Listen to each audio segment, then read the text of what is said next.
Vladimir Poutine l'a répété, martelé depuis quasiment le début du conflit. Il veut s'attaquer aux causes profondes de ce conflit et trouver une solution de paix durable. Ça veut dire qu'il va certainement pas se satisfaire d'un simple cessez-le-feu. Il y a déjà eu plusieurs tentatives en ce sens. On a vu que ni les Ukrainiens ni les Russes ne l'ont respecté.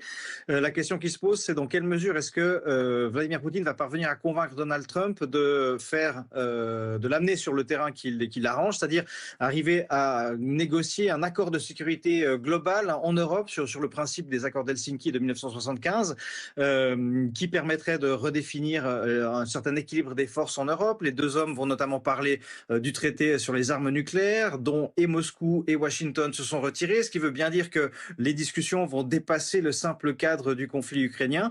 Mais c'est à travers un accord de paix ou un accord de sécurité, disons, au niveau en tout cas européen, qu'on va arriver à négocier une solution pour la crise ukrainienne. Alors, quelles sont ses modalités? Pour l'instant, le Kremlin ne les a pas mentionnées. Donald Trump a parlé d'échange de territoire, c'est possible. Reste à savoir si Moscou s'en satisfera et dans quelle mesure est-ce que les solutions prônées publiquement, fanfaronnées par Donald Trump publiquement, vont trouver une application concrète dans les négociations qu'il aura avec Vladimir Poutine. C'est ce qu'on saura vendredi après la rencontre des deux présidents.